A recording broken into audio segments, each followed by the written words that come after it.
am so grateful that I came this morning because your talk of statins, I've been in conflict with my doctor. He wants to put me on statins. I refuse to go on them. Instead, one of the reasons is I'm allergic to sulfur.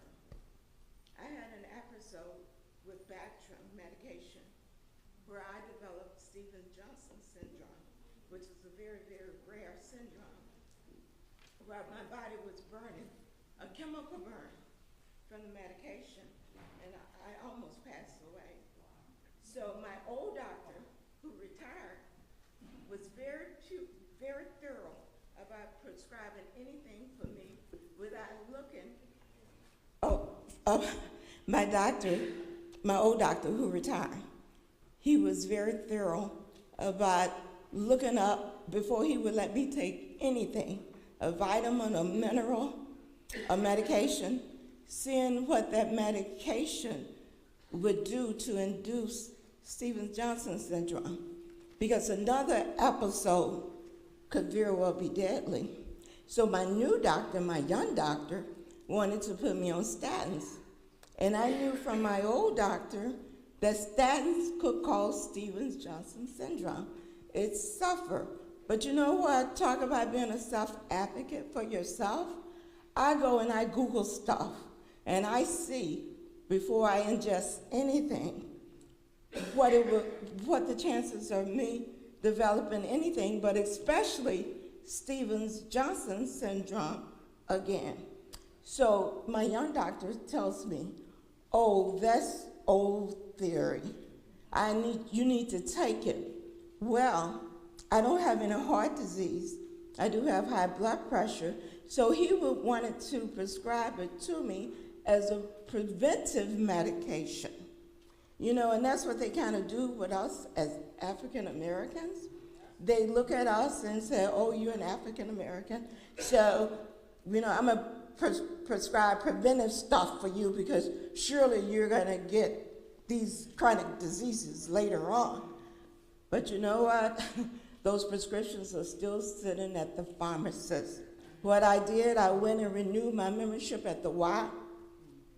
I've been doing water aerobics. I went and got my meter for measuring steps that had been sitting on my desk for a couple of years. The kids gave it to me as a present. So I'm like, I finally need to attach this thing to my waist. So that was good for me, the wake-up call.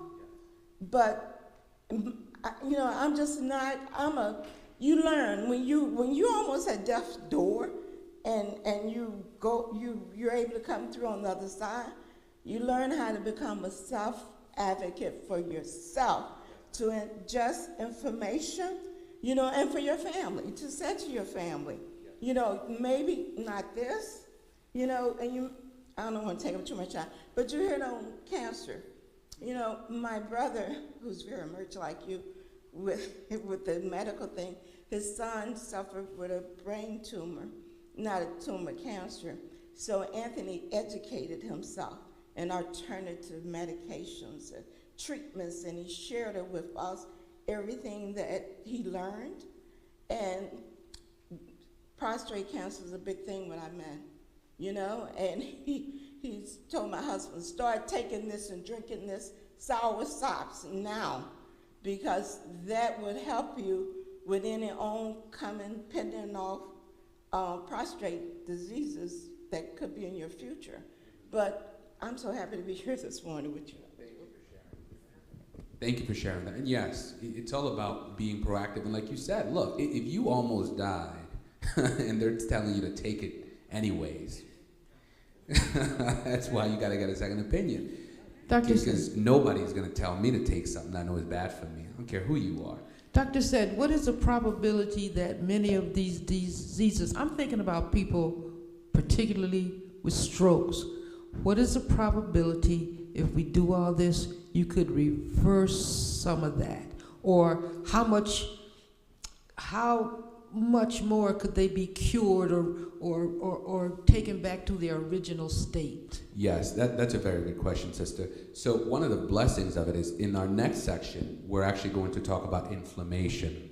Okay, that's the next section. And like I said, if you're going to take anything from this, this is the session to pay attention to, inflammation, because you're going to learn, this is probably the most important, because you're going to learn what's causing all of these things, strokes, heart disease, heart attacks, whatever you call it, because it comes down to inflammation. You know, the refined sugar, refined grains, the seed oils, the vegetable oil. If there's anything I want to do, is that when you all leave here, go in your kitchen, and if you see any of that canola oil, rapeseed oil, all that nonsense, you throw it. Don't even give it to your dog, because that's what's killing everybody.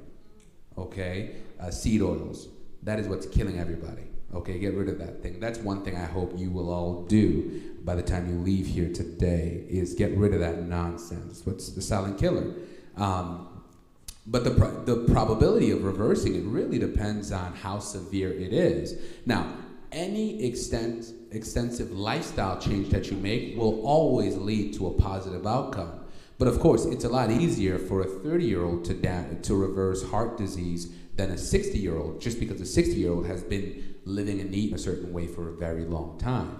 But the amazing thing about the body is its ability to recover, right? If you stop smoking at 60, okay, and start drinking fruit juices and walking and, you know, exercising and eating healthy, I mean, you know, they tell you that your lung begin the healing process almost immediately, right? But again, it's the extent of changes that you're willing to make. And unfortunately, for a lot of people, we get stuck in our habit. That, again, like I said, that's why I have the workbooks. The workbooks are for you to write in when, you know, we have questions that follow pretty much the theme of today's workshop.